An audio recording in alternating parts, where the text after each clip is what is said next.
세계 최강을 자부하던 미국이 한 척의 배 앞에서 발칵 뒤집혔습니다. 30년 전 미국은 한국의 공기부양정 기술 요청을 코웃음치며 거절했습니다. 평생 우리 뒤나 따라오라. 그것이 미국의 대답이었죠. 그런데 지금 세계 해안선의 17%밖에 닿지 못하던 상륙, 작전의 상식을 한국이 76%까지 끌어올린 괴물 상륙정을 만들어냈습니다. 일본도, 중동도, 유럽도 그 배를 사겠다며 줄을 섰습니다. 그리고 거절했던 미국마저 거꾸로 손을 내밀었죠. 백악관마저 충격에 빠졌습니다. 그 30년 동안 도대체 무슨 일이 벌어진 걸까요? 지금부터 그 충격적인 반전의 전말을 공개합니다. 시작하기 전 구독과 좋아요, 그리고 대한민국 파이팅 댓글로 한국을 응원해주세요. 30년 전 세계 최강을 자부하던 미국은 한국이 내민 손을 차갑게 뿌리쳤습니다. 그 기술은 줄 수 없다. 동맹이면 우리가 만든 걸 사다 쓰면 된다. 그게 미국의 대답이었죠. 한국의 공기부양정 기술협력 요청서는 그렇게 한순간에 휴지통으로 들어갔습니다. 그런데 30년이 흐른 지금 세계 해안선에 단 17%밖에 닿지 못하던 상륙, 작전의 오랜 상식을 한국이 76%까지 끌어올린 한 척의 배를 만들어냈습니다. 55톤짜리 전차를 통째로 싣고 미국 상륙정이 엄두도 내지 못하던 갯벌 해안 위로 날아오르는 배였죠. 세계 최강이라 불리던 미 해군의 상륙 전력이 바로 그 한 척의 배 앞에서 자존심을 잃었습니다. 거절을 당한 직후 한국이 내린 결정은 그 누구도 예상하지 못한 것이었습니다. 그럼 우리가 직접 만든다. 단 한 문장이었죠. 그리고 그 한 문장이 30년 뒤 세계의 군사 지도를 바꿔놓을 줄은 그날 거절 도장을 찍은 미국의 그 누구도 알지 못했습니다. 하지만 진짜 충격은 그 다음에 찾아왔습니다. 시청 전에 구독은 아니더라도 좋아요 한 번씩만 눌러주시면 정말 큰 힘이 됩니다. 저는 그레이엄 휘트모어입니다. 백악관 국가안보회의, 그러니까 NSC에서 30년 가까이 인도태평양 전략을 다뤄온 사람입니다.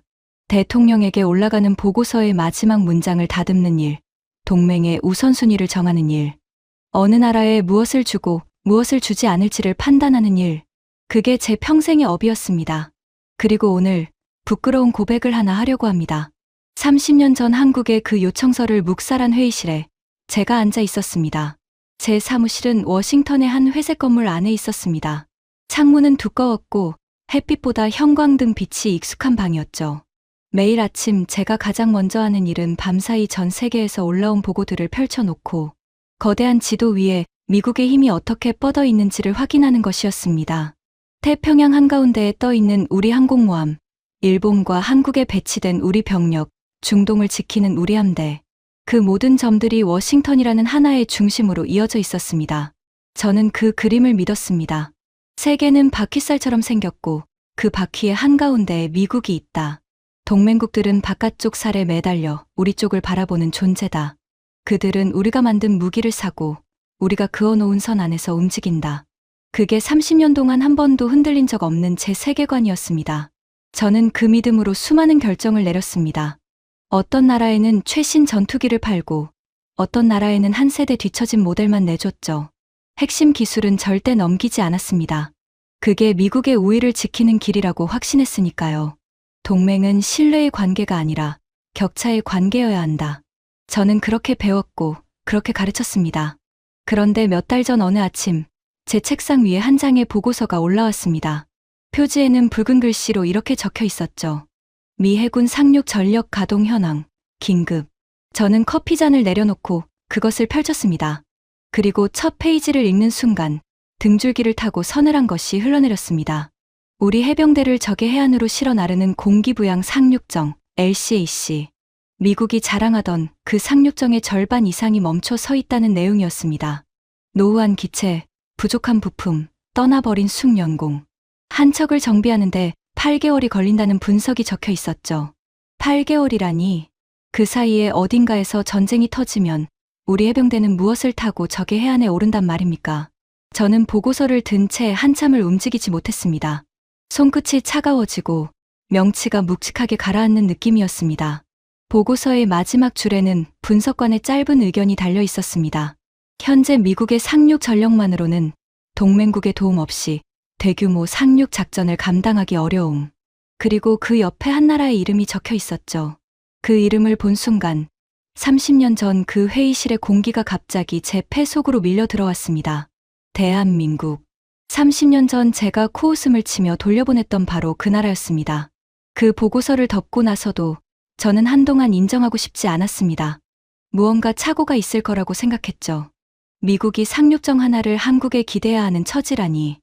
제 평생의 세계관으로는 도무지 받아들일 수 없는 문장이었으니까요. 제가 한국을 어떻게 봐왔는지 솔직하게 말씀드리겠습니다. 제 기억 속에 한국은 작고 부지런한 나라였습니다. 텔레비전과 휴대폰을 잘 만드는 나라, 자동차를 싸게 파는 나라, 그리고 우리 미국의 무기를 사가는 꽤 괜찮은 고객. 딱 그 정도였습니다. 한국이 스스로 첨단 무기를, 그것도 미국조차 어려워하는 공기부 양정을 만들어낸다는 건 제 머릿속에 아예 존재하지 않는 가능성이었죠. 그렇게 생각하게 된 데에는 이유가 있었습니다. 바로 30년 전 그 회의 때문이었죠. 그때 저는 갓 NSC에 발을 들인 젊은 실무자였습니다. 회의실은 길고 차가운 탁자가 놓인 방이었고 한쪽 끝에 한국에서 온 기술협력단이 앉아 있었습니다. 그들은 두꺼운 서류 뭉치를 들고 왔더군요. 공기부 양정을 함께 개발하자는, 정확히는 핵심 기술을 일부 공유해달라는 요청이었습니다. 그들의 눈빛은 간절했습니다. 양복은 단정했지만 어딘가 긴장한 기색이 역력했고 통역을 거칠 때마다 서로의 얼굴을 살피던 모습이 지금도 생생합니다. 제 상관이었던 한 노련한 국장이 서류를 몇 장 넘기더니 안경을 벗으며 말했습니다. 그 목소리에는 일말의 망설임도 없었습니다. 여러분의 열정은 잘 알겠습니다. 하지만 이 기술은 우리가 수십 년간 쌓아온 자산입니다. 동맹이라고 해서 다 나눌 수 있는 건 아니죠. 한국 측 대표가 무언가를 말하려 했지만 국장은 손을 들어 막았습니다. 그리고 회의실의 공기를 단숨에 얼려버린 한마디를 덧붙였죠. 여러분은 그냥 우리가 만든 걸 사면 됩니다. 앞서가는 건 우리 몫이고 따라오는 건 여러분 몫이에요. 그게 동맹입니다. 저는 그 말을 들으며 속으로 고개를 끄덕였습니다. 당연한 말이라고 생각했죠. 한국 같은 나라가 우리 핵심 기술을 가져가서 뭘 하겠나. 괜히 잠재적 경쟁자만 키우는 꼴이 아닌가. 저는 심지어 옆자리 동료에게 작은 소리로 농담을 건네기까지 했습니다. 그 농담이 무엇이었는지는 평생 제 양심에 박혀 있습니다. 회의가 끝날 무렵 더 무례한 일이 벌어졌습니다. 우리 측 누군가가 기념품이라며 한국 대표단에게 작은 상자를 건넸거든요. 한국 대표가 상자를 열었을 때 그 안에는 플라스틱으로 만든 공기부 양정 장난감 모형 하나가 들어 있었습니다. 손바닥만 한 싸구려 장난감이었죠. 진짜는 너희가 만질 수 없으니 이거나 가지고 놀라는 노골적인 비아냥이었습니다. 회의실에 어색한 웃음이 번졌습니다. 한국 대표단의 얼굴이 붉게 달아오르는 것이 보였죠. 그런데 그때 대표단 끝자리에 앉아있던 한 기술자가 조용히 그 장난감을 집어들었습니다. 나이는 그리 많지 않아 보였지만 눈빛만은 칼날처럼 단단한 사람이었습니다. 그는 장난감을 한참 들여다보더니 떨리지만 또렷한 목소리로 한 문장을 말했습니다. 알겠습니다. 그러면 이건 저희가 직접 만들겠습니다. 회의실에 또 한 번 웃음이 터졌습니다. 저도 그 중 하나였죠. 우리 모두는 그 말을 허세로 들었습니다. 가진 것도 없는 작은 나라가 무슨 수로 미국의 기술을 따라잡겠나. 그 기술자의 이름조차 저는 굳이 기억하려 하지 않았습니다. 그날 저에게 그는 그저 분에 못 이겨 큰 소리를 친 패배자 중 한 명일 뿐이었으니까요. 그 회의가 끝나고 한국 대표단이 무거운 발걸음으로 회의실을 떠날 때 저는 창밖으로 그들의 뒷모습을 잠깐 바라봤습니다. 그리고 곧 잊었습니다. 다음 회의 자료를 준비해야 했고 더 중요한 동맹국들과의 일정이 기다리고 있었으니까요. 저에게 그 일은 수백 건의 결제 중 하나, 종이 한 장을 돌려보낸 평범한 하루였습니다. 저는 그날 이후 30년 동안 그 회의를 단 한 번도 떠올리지 않았습니다. 그 장난감이 어디로 갔는지, 그 기술자가 어떻게 됐는지 궁금해한 적도 없었죠. 저는 늘 앞만 보고 달렸고 미국은 언제나 그 맨 앞에 있었으니까요. 적어도 제 머릿속에서는 그랬습니다. 긴급 보고서를 받은 그날 밤, 저는 도무지 잠을 이룰 수 없었습니다. 결국 새벽에 일어나 30년 전 한국의 그 요청이 어떻게 처리됐는지 오래된 기록을 뒤졌습니다. 누렇게 바랜 문서철 속에서 저는 마침내 그 서류를 찾아냈습니다. 거절을 권고한다는 차가운 문장 아래 검토 의견란에 작은 글씨가 적혀 있었죠. 전략적 가치 낮음, 거절 권고. 그 옆에 서명을 본 순간 저는 숨이 턱 막혔습니다. 익숙한 필체였습니다. 30년 전에 젊고 오만했던 제 서명이었으니까요. 그 거절을 권고한 사람이 바로 저였던 겁니다. 손끝이 차갑게 식어갔습니다. 제가 무심코 적은 한 줄이 30년을 건너 지금 미국의 발목을 잡고 있다는 사실이 좀처럼 믿기지 않았습니다. 며칠 뒤 저는 NSC 회의에 불려갔습니다. 회의실 분위기는 무거웠습니다. 상륙 전력 공백을 어떻게 메울 것인가. 그것이 그날의 의제였죠. 누군가 우리 조선소를 다시 키우자고 했습니다. 그러자 다른 사람이 한숨을 쉬며 대답했습니다. 숙련공이 다 떠났습니다. 다시 키우는데 10년이 걸려요. 그 사이에 태평양에서 무슨 일이 생기면 우리 해병대는 해안에 발도 못 붙입니다. 회의실이 조용해졌습니다. 형광등 소리만 윙윙 울리는 듯한 침묵이었죠. 그때 한 젊은 분석관이 조심스럽게 손을 들었습니다. 그는 태블릿 화면을 띄우며 말했습니다. 한 가지 방법이 있긴 합니다.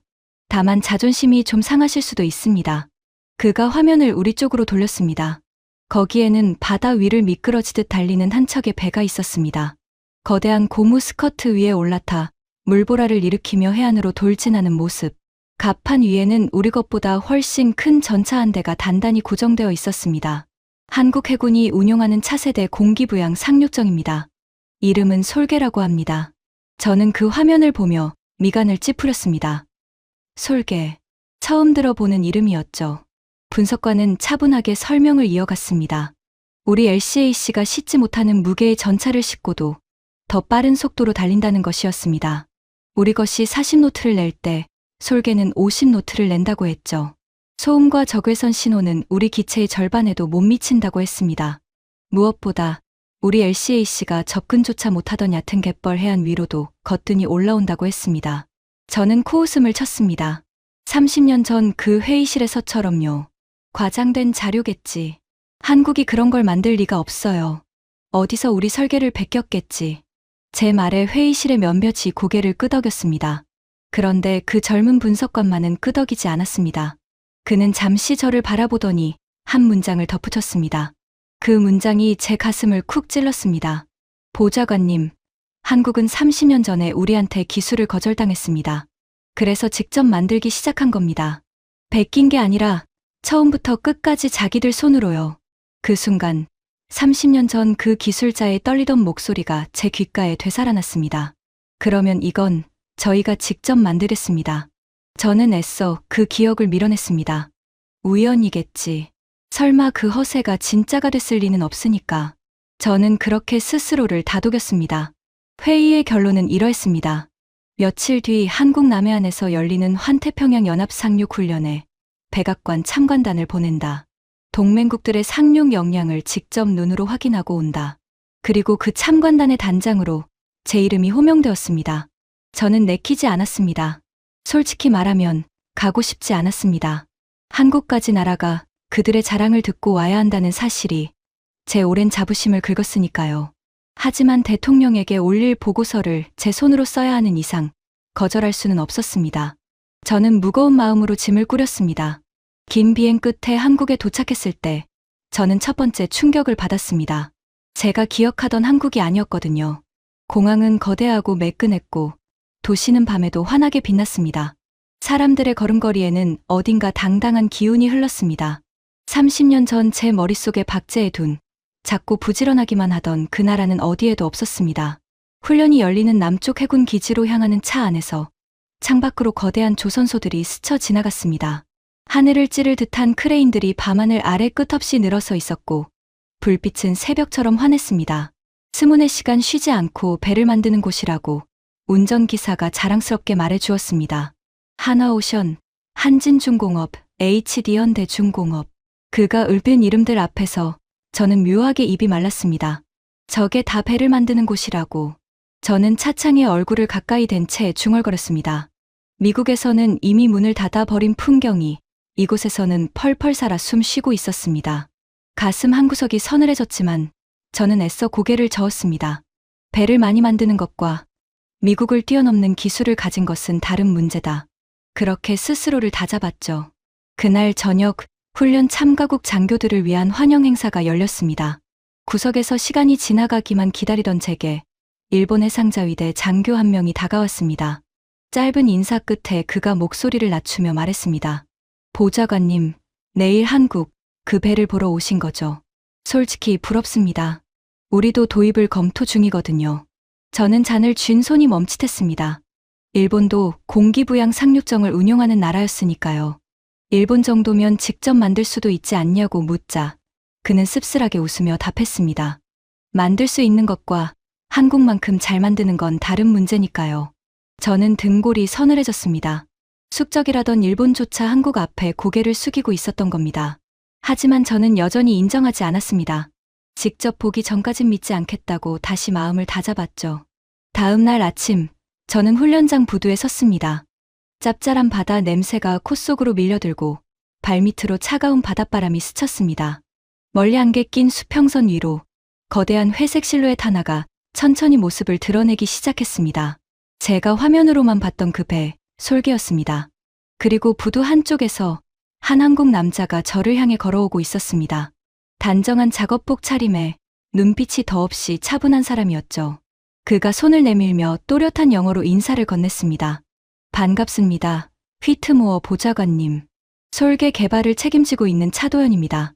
저는 그의 손을 잡으며 알 수 없는 예감에 휩싸였습니다.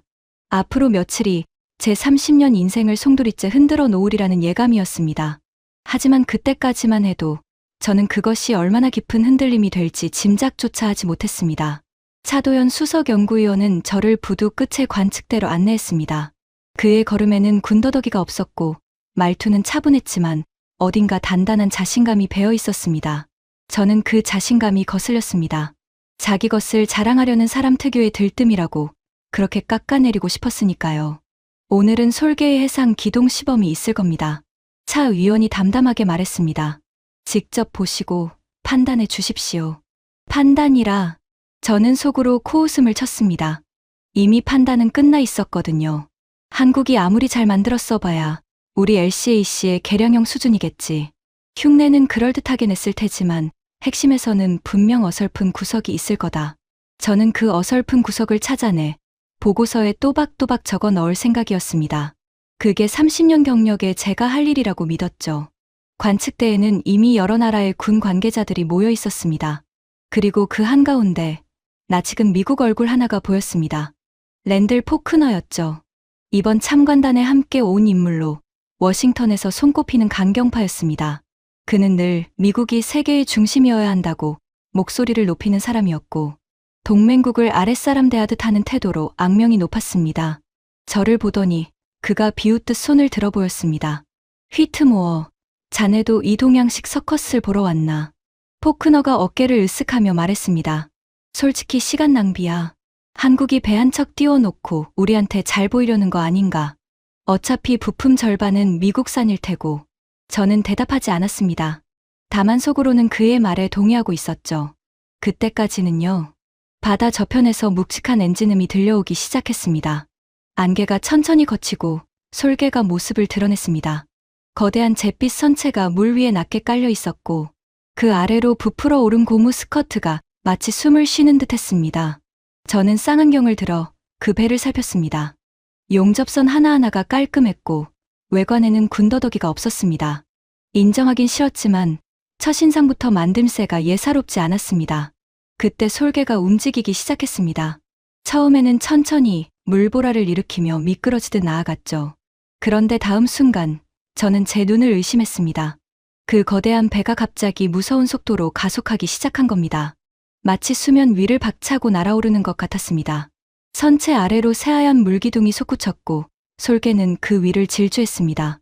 쌍안경을 든 제 손이 미세하게 떨렸습니다. 저 속도는 우리 LCAC로는 낼 수 없는 속도였으니까요. 우리 것이 40노트를 겨우 낼 때 저 배는 50노트를 넘기고 있었습니다. 그것도 거대한 화물을 실은 채로 말이죠. 관측대가 술렁였습니다. 여기저기서 낮은 탄성이 터져 나왔습니다. 포크너의 얼굴에서도 비웃음이 조금씩 사라지는 것이 보였습니다. 그는 안경을 고쳤으며 중얼거렸습니다. 저게 진짜 움직이는 건가? 영상 합성 아니야. 차도연 위원이 그 말을 들었는지 옅게 미소 지으며 우리 쪽을 돌아봤습니다. 합성이 아닙니다. 지금 저 바다에서 실제로 달리고 있습니다. 원하시면 잠시 후 직접 타보셔도 좋습니다. 직접 타본다. 그 말에 포크너는 입을 다물었습니다. 합성이라던 그의 주장은 단숨에 설 자리를 잃었죠. 저는 그 광경을 보며 묘한 통쾌함과 불안함을 동시에 느꼈습니다. 통쾌함은 포크너의 오만이 꺾이는 데서 왔고, 불안함은 그 오만이 곧 제 것이기도 했기 때문이었습니다. 솔개는 이제 더 놀라운 것을 보여주기 시작했습니다. 전속력으로 달리던 배가 갑자기 방향을 틀었습니다. 보통 그만한 덩치의 배라면 큰 회전 반경이 필요한데, 솔개는 거의 제자리에서 몸을 돌렸습니다.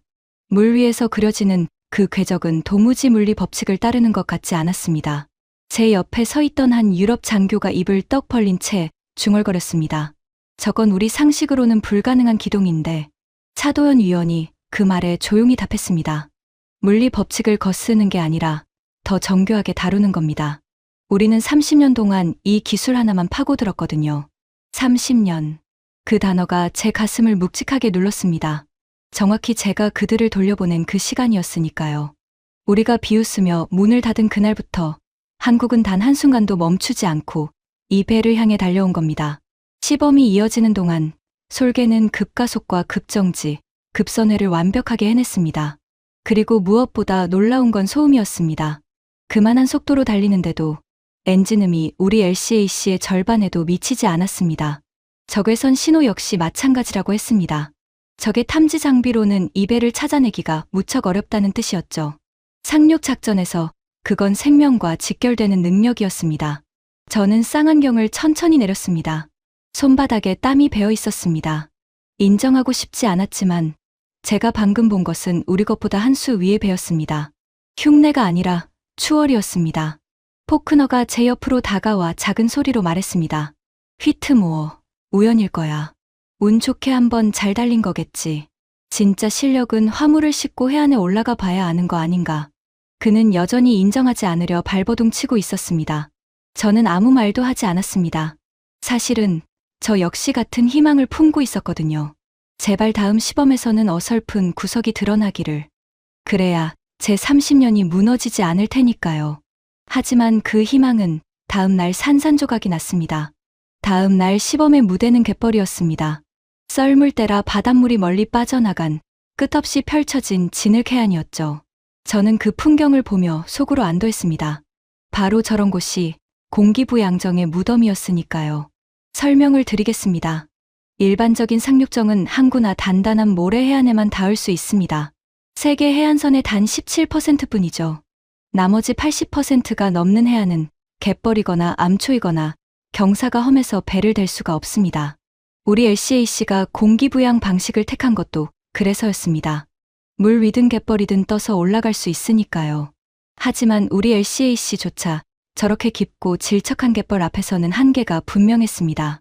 무거운 화물을 실으면 스커트가 진흙에 빨려 들어가 그대로 주저앉기 일쑤였거든요. 저는 포크너와 눈을 마주쳤습니다. 그의 입가에 다시 비웃음이 번지고 있었습니다. 봐, 휘트모어. 저런 갯벌에 전차를 싣고 올라간다고. 어림없는 소리야. 우리 LCAC도 못하는 걸 한국이 한다고. 차라리 마술쇼를 하라고 해. 그가 낄낄거렸습니다. 그때 차도연 위원이 무전기에 짧게 지시를 내렸습니다. 그리고 우리 쪽을 돌아보며 말했습니다. 오늘은 솔개에 우리 K2 전차를 싣고 저 갯벌 해안에 직접 올려놓겠습니다. 무게는 55톤입니다. 55톤. 그 말에 관측대가 다시 술렁였습니다. 55톤이면 우리 LCAC가 실을 수 있는 한계를 한참 넘어서는 무게였습니다. 우리 것은 60톤이 최대라지만 그건 어디까지나 좋은 조건에서의 이야기였죠. 저런 갯벌에서는 40톤만 실어도 위태로웠습니다. 저 멀리서 솔개가 다가오기 시작했습니다. 그 거대한 갑판 위에 진짜로 K2 전차 한 대가 단단히 고정되어 있었습니다. 전차의 포신이 아침 햇살을 받아 차갑게 빛났습니다. 저는 마른 침을 삼켰습니다. 설마 정말로 저걸 싣고 갯벌에 올라온다고. 솔개가 갯벌 가장자리에 다다랐습니다. 보통 배라면 여기서 멈추거나 주저앉아야 했습니다. 그런데 솔개는 속도를 줄이지 않았습니다. 거대한 물보라와 진흙을 양옆으로 튀기며 그대로 갯벌 위로 올라타기 시작한 겁니다. 스커트가 진흙을 밀어내며 부드럽게 떠올랐고 55톤의 전차를 실은 그 거대한 배가 마치 미끄럼을 타듯 진흙 해안을 가로질러 나아갔습니다. 관측대에 정적이 흘렀습니다. 숨소리조차 들리지 않았습니다. 솔개는 갯벌 한가운데를 지나 단단한 집 안에 정확히 멈춰섰습니다. 그리고 선수의 거대한 문이 천천히 열렸습니다. K2 전차가 굉음을 내며 갯벌 위로 내려섰고 진흙을 박차며 내륙을 향해 힘차게 달려나갔습니다. 순간 관측대 곳곳에서 박수와 탄성이 터져 나왔습니다. 여러 나라 장교들이 자리에서 일어나 손뼉을 쳤습니다. 저는 그 자리에 얼어붙은 듯 서 있었습니다. 등줄기로 식은땀이 흘러내렸고 두 다리에 힘이 풀리는 것 같았습니다. 제가 평생 불가능하다고 믿어온 일이 바로 제 눈앞에서 너무도 태연하게 펼쳐졌으니까요. 저는 고개를 돌려 포크너를 봤습니다. 그의 얼굴은 백지장처럼 하얗게 질려 있었습니다. 입은 반쯤 벌어진 채였고 비웃음은 흔적도 없이 사라졌습니다. 그는 떨리는 목소리로 겨우 한마디를 짜냈습니다. 이건 말도 안 돼. 차도연 위원이 우리 쪽으로 걸어왔습니다. 그의 표정에는 자랑하는 기색조차 없었습니다. 오히려 담담했죠. 그가 태블릿을 꺼내 우리에게 수치를 보여주었습니다. 솔개의 최대 적재량은 70톤입니다. 차 위원이 차분하게 설명했습니다. 방금 보신 대로 55톤 전차를 싣고도 여유가 있었습니다. 속도는 50노트, 작전이 가능한 해상 상태는 4까지입니다. 무엇보다 중요한 건 접근할 수 있는 해안의 범위입니다. 일반 상륙정이 17%라면 솔개는 세계 해안선의 76%에 닿을 수 있습니다. 76%. 그 숫자가 제 머릿속을 망치처럼 때렸습니다. 그것은 단순한 성능 차이가 아니었습니다. 상륙 작전이라는 개념 자체를 다시 쓰는 숫자였습니다. 적이 절대 방어할 수 없다고 여기던 험한 해안들이 솔개 앞에서는 모두 상륙 가능한 지점으로 바뀌는 것이었으니까요. 포크너가 발작하듯 따지고 들었습니다. 그 수치 누가 검증했나?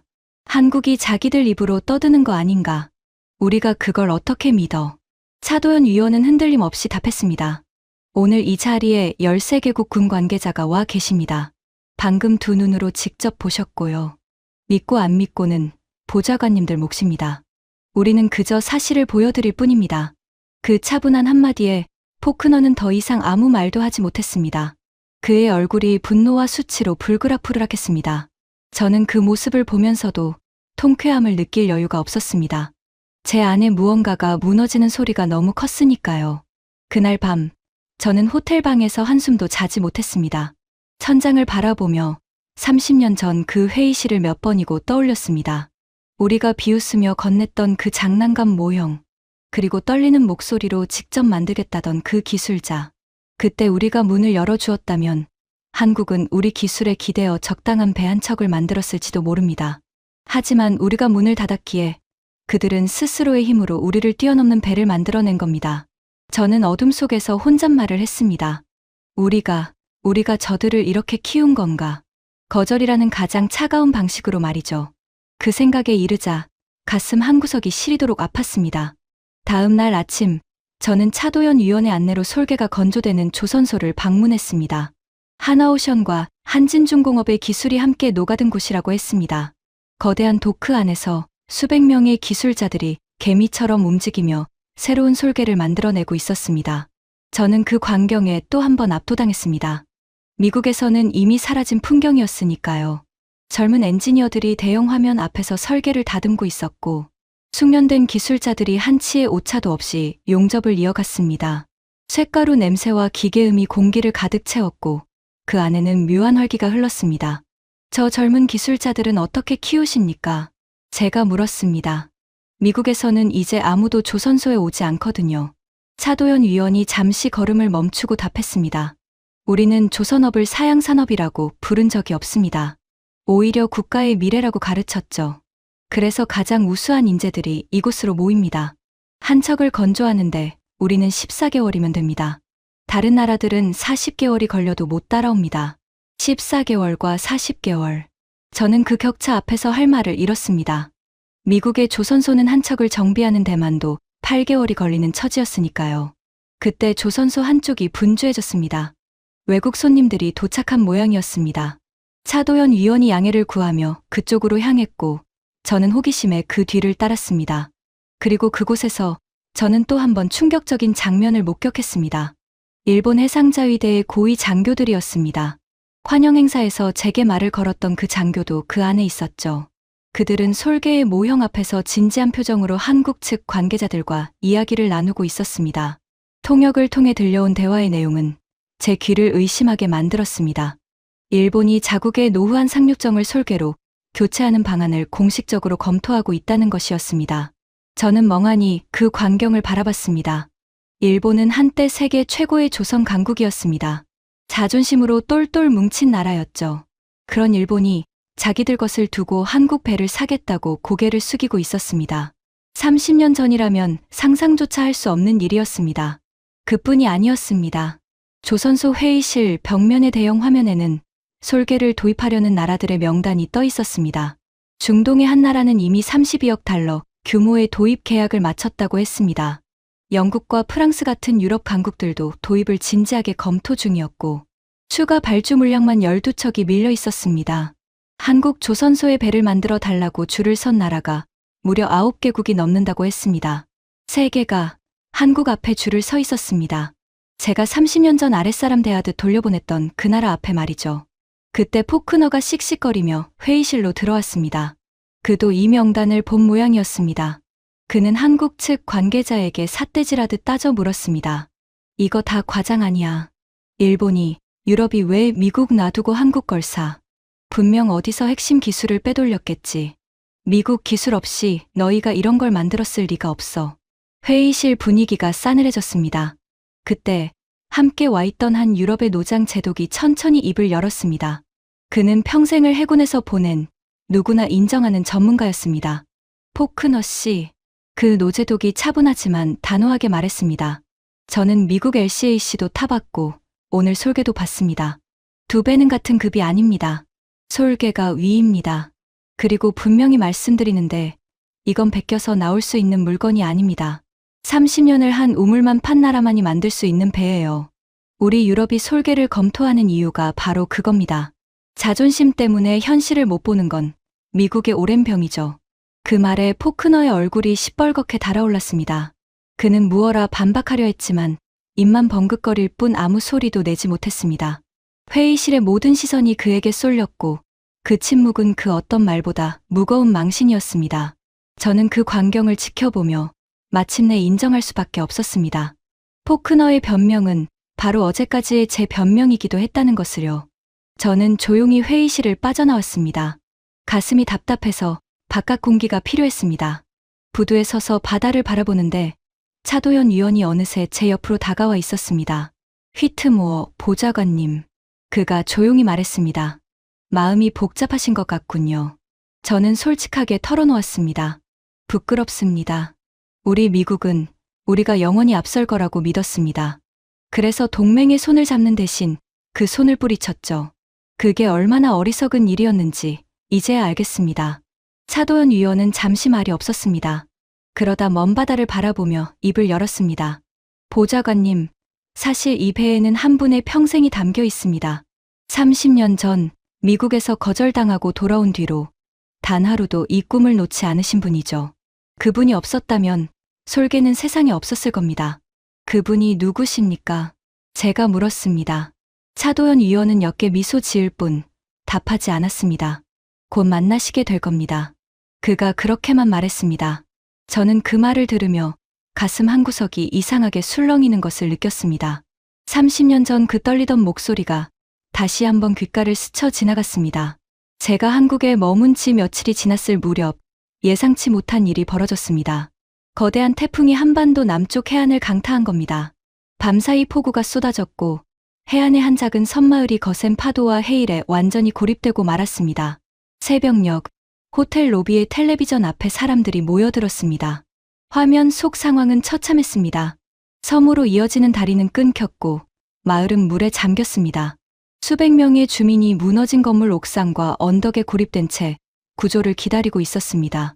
헬기는 강풍 때문에 접근하지 못했고 일반 선박은 부서진 잔해와 얕아진 갯벌 때문에 섬에 닿을 수가 없었습니다.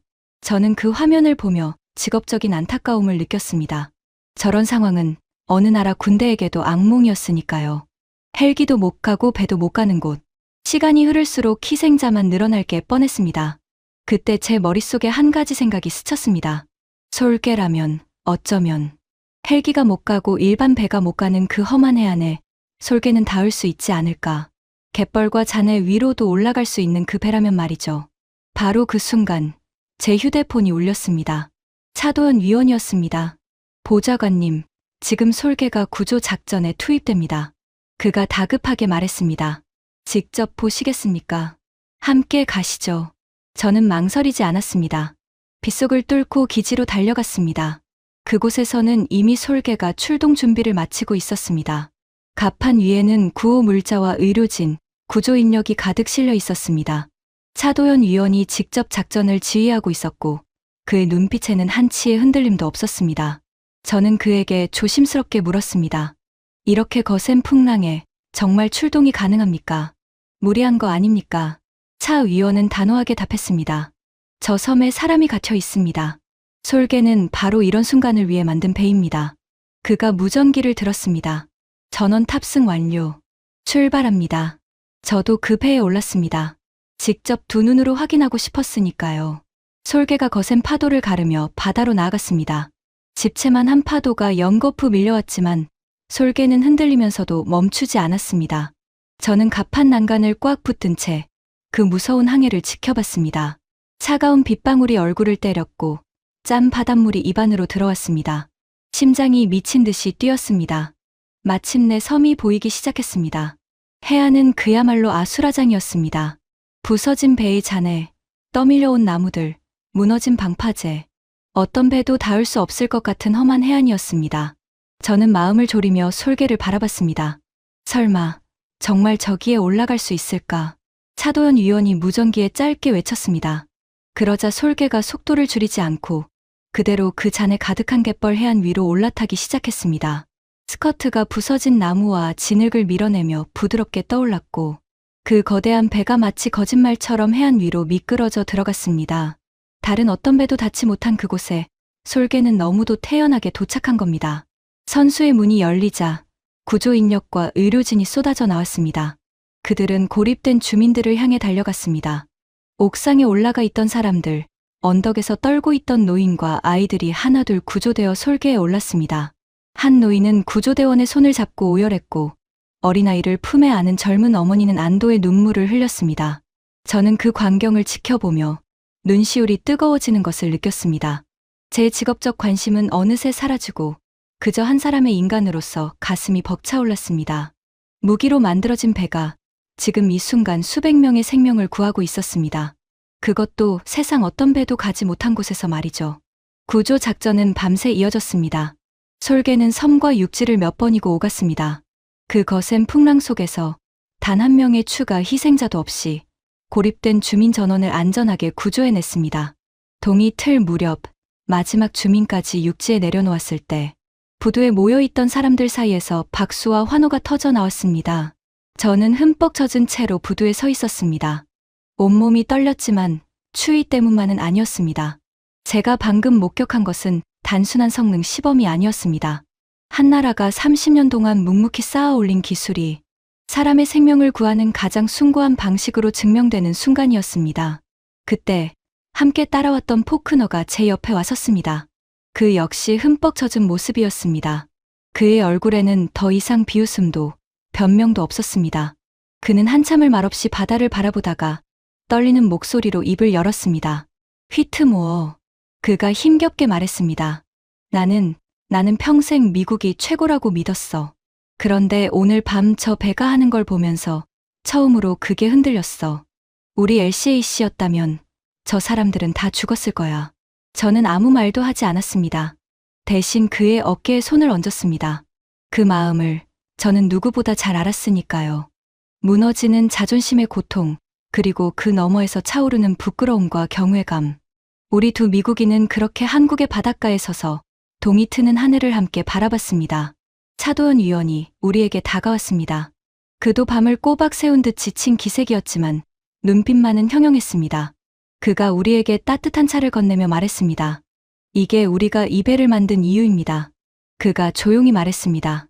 거절당했을 때 우리는 두 가지 중 하나를 고를 수 있었습니다. 원망하며 주저앉거나 더 강해지거나. 우리는 강해지는 쪽을 택했죠. 그리고 그 힘으로 이제 누군가를 구할 수 있게 됐습니다.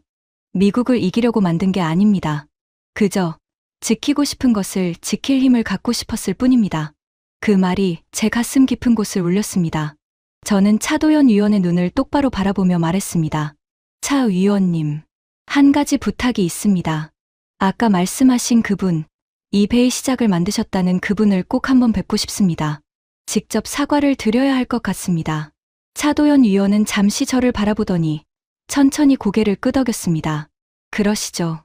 그분도 보좌관님을 기다리고 계실 겁니다.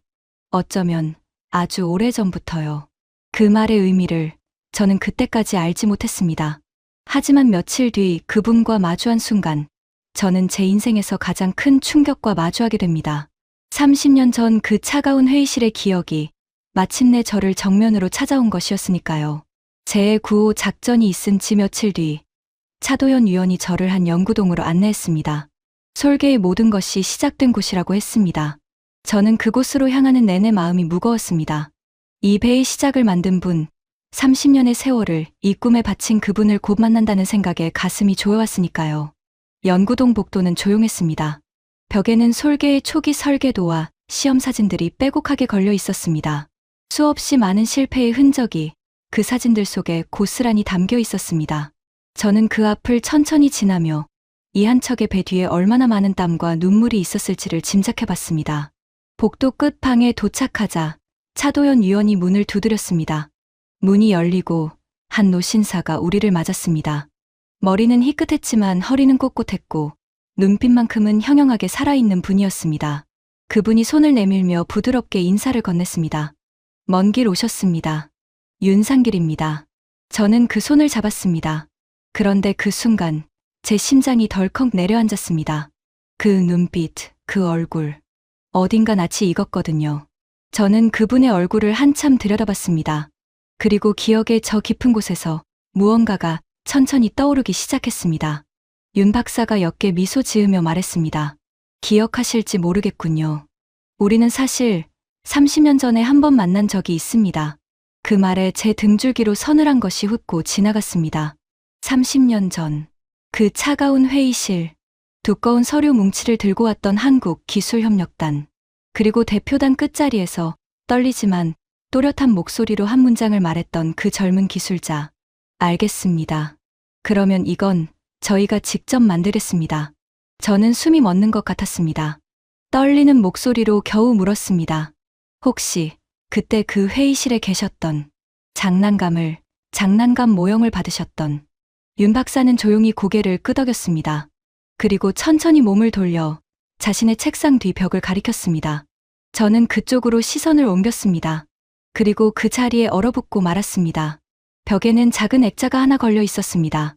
그 안에는 손바닥만 한 플라스틱 공기부양정 장난감 모형이 들어 있었습니다. 30년 전 우리가 비아냥거리며 건넸던 바로 그 장난감이었습니다. 색은 바랬지만 그 모형은 그 자리에 고스란히 보존되어 있었습니다. 윤 박사가 그 액자를 바라보며 담담하게 말했습니다. 그날 미국을 떠나는 비행기 안에서 저는 이 장난감을 손에 꼭 쥐고 있었습니다. 분하고 부끄러워서 눈물이 났죠. 하지만 그때 결심했습니다. 이 장난감을 평생 곁에 두고 진짜를 만들어내겠다고요. 우리를 비웃은 그 손이 아니라 우리 손으로 말입니다. 저는 그 자리에 그대로 무너지듯 고개를 숙였습니다. 두 눈에서 뜨거운 것이 차올랐습니다. 30년 전 제가 무심코 던진 조롱이 이 한 사람의 인생을 통째로 바꿔놓았던 겁니다. 그리고 그 조롱은 돌고 돌아 지금 제 앞에 세계 최강의 배가 되어 서 있었습니다. 박사님, 제가 떨리는 목소리로 입을 열었습니다. 정말 죄송합니다. 그 거절 서류에 거절을 권고한다는 그 서류에 서명한 사람이 바로 접니다. 며칠 전 오래된 기록을 뒤지다가 제 손으로 적은 그 서명을 발견했습니다. 그때의 저는 너무나 오만했습니다. 당신들을, 당신의 나라를 우습게 봤습니다. 그게 얼마나 어리석은 일이었는지 이제야 알겠습니다. 윤 박사는 한참 동안 말이 없었습니다. 그러다 천천히 다가와 고개 숙인 제 어깨에 손을 얹었습니다. 그 손은 따뜻했습니다. 사과는 필요 없습니다. 윤 박사가 부드럽게 말했습니다. 휘트모어 씨, 그 거절이 없었다면 오늘의 솔개도 없었습니다. 어쩌면 저는 당신에게 고마워해야 할지도 모릅니다. 저는 고개를 들어 그분을 바라봤습니다. 어떻게 그렇게 말씀하실 수 있습니까? 제가 힘겹게 물었습니다. 윤 박사가 창밖을 바라보며 답했습니다. 그 창밖으로는 조선소의 거대한 크레인들이 부지런히 움직이고 있었습니다. 거절당했을 때 저는 두 갈래 길 앞에 섰습니다. 그가 조용히 말했습니다. 미국을 원망하며 주저앉을 것인가, 아니면 더 강해질 것인가. 원망은 사람을 약하게 만듭니다. 그래서 저는 그 분노를 앞으로 나아가는 힘으로 바꾸기로 했습니다. 9년이 걸렸습니다. 수도 없이 실패했고 모두가 무모하다고 비웃었죠. 하지만 우리는 멈추지 않았습니다. 그리고 마침내 우리 손으로 이 배를 완성했습니다. 저는 그 말을 들으며 가슴이 먹먹해졌습니다. 그것은 단순한 기술의 이야기가 아니었습니다. 한 사람이 그리고 한 나라가 모욕을 어떻게 위대함으로 바꾸어냈는지에 관한 이야기였습니다. 우리가 닫아건 문 앞에서 그들은 좌절하는 대신 스스로 새로운 문을 열어젖힌 겁니다. 윤 박사가 제 손을 잡으며 말했습니다. 그러니 이제 과거의 이야기는 그만하시죠. 중요한 건 지금부터입니다. 우리가 앞으로 무엇을 함께 만들어 갈 것인가. 그게 진짜 중요한 거니까요. 저는 그분의 손을 두 손으로 꼭 잡았습니다. 30년 전 제가 뿌리쳤던 그 손을 이제는 제가 간절히 붙잡고 있었습니다. 입장이 완전히 뒤바뀐 그 순간, 저는 비로소 깨달았습니다. 진정한 강함이란 남을 짓누르는 힘이 아니라 짓밟혔을 때 다시 일어서는 힘이라는 것을요. 한국에서 돌아온 저는 곧바로 백악관에 보고서를 제출했습니다. 제 30년 경력을 통틀어 가장 솔직하고 가장 뼈아픈 보고서였습니다. 저는 거기에 이렇게 적었습니다. 한국의 상륙 전력은 미국을 이미 추월했습니다. 우리의 자존심을 지키는 길은 그들을 무시하는 것이 아니라 그들과 손을 잡는 것입니다. 처음에 워싱턴의 반응은 싸늘했습니다. 강경파들은 거세게 반발했습니다. 함께 참관하고 돌아온 포크너조차 처음에는 차마 입을 열지 못했습니다. 하지만 결국 그가 회의석상에서 일어나 떨리는 목소리로 증언했습니다. 저는 평생 미국이 최고라고 믿어온 사람입니다. 포크너가 말했습니다. 그런 제가 두 눈으로 똑똑히 봤습니다. 솔개는 우리 LCAC보다 위입니다. 그것도 한참 위에요. 태풍 속에서 우리 배라면 못 갔을 해안에 그 배는 들어가서 수백 명을 구했습니다. 자존심 때문에 이 현실을 외면하면 다음에 위기가 닥쳤을 때 무너지는 건 바로 우리 미국입니다. 가장 강경하던 포크너의 입에서 나온 그 말은 회의실의 공기를 단숨에 바꿔놓았습니다. 그 누구도 더 이상 반박하지 못했습니다. 마침내 결정이 내려졌습니다. 미국이 한국의 솔개를 도입하고 나아가 그 기술로 공동 생산을 추진한다는 결정이었습니다.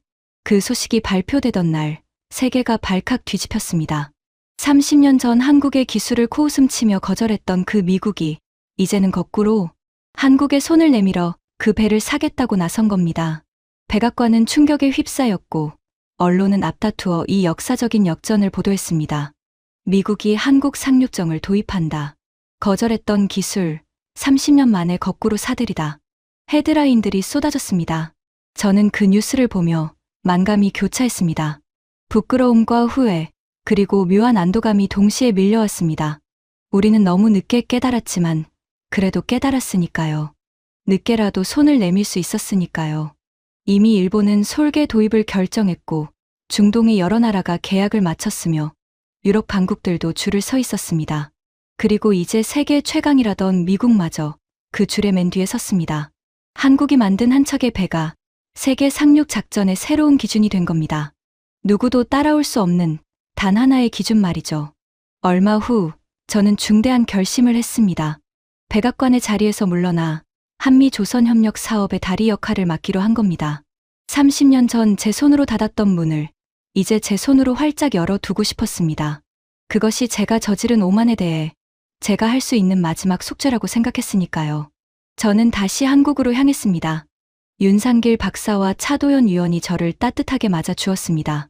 윤 박사가 제 손을 잡으며 말했습니다. 잘 오셨습니다. 이제 우리 함께 새로운 역사를 만들어 봅시다. 저는 고개를 끄덕였습니다. 두 눈가가 다시 뜨거워졌습니다. 연구동을 나서며 저는 잠시 걸음을 멈추고 부두를 바라봤습니다. 거대한 솔개가 아침 햇살을 받으며 위풍당당하게 떠 있었습니다. 그 옆으로 새로운 솔개들이 줄지어 건조되고 있었고 크레인들은 쉬지 않고 움직였습니다. 짭짤한 바닷바람이 제 뺨을 스쳤습니다. 저는 깊이 숨을 들이마셨습니다. 그 공기 속에는 한나라가 모욕을 딛고 일어선 자부심이 가득 차 있었습니다. 문득 30년 전 그 회의실이 떠올랐습니다. 제가 거절 도장을 찍던 그 순간, 그리고 한 젊은 기술자가 떨리는 손으로 장난감을 집어들던 그 순간이요. 그때 우리는 그를 비웃었습니다. 하지만 그 비웃음 앞에서 그는 좌절하지 않았고 30년 뒤 그 누구도 흉내낼 수 없는 위대한 배를 만들어냈습니다. 그리고 그 배는 한때 그를 비웃었던 우리를 구하러 와주었습니다. 저는 마음속으로 조용히 되뇌었습니다. 오만은 결국 스스로를 무너뜨리고 거절당한 자의 끈기는 끝내 세상을 바꾼다.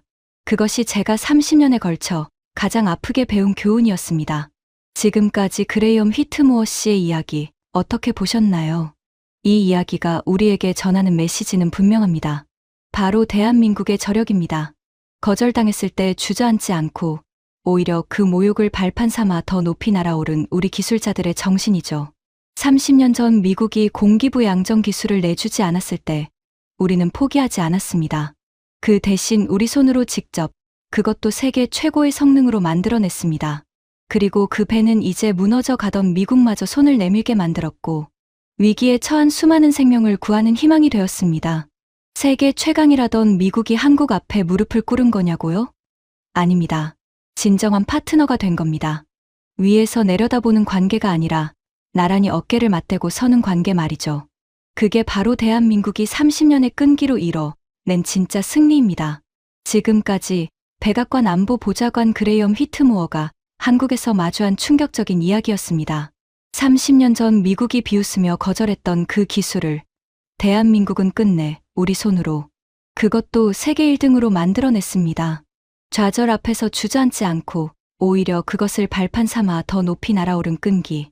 그것이 바로 대한민국의 저력입니다. 세계 최강이라던 미국이 한국 앞에 무릎을 꿇은 걸까요? 아닙니다. 나란히 어깨를 맞댄 진정한 파트너가 된 겁니다. 이 자랑스러운 이야기를 주변에 널리 공유해주세요. 작은 자부심이 큰 힘이 됩니다. 구독과 좋아요도 부탁드립니다. 지금까지 감동 새벽이었습니다. 감사합니다.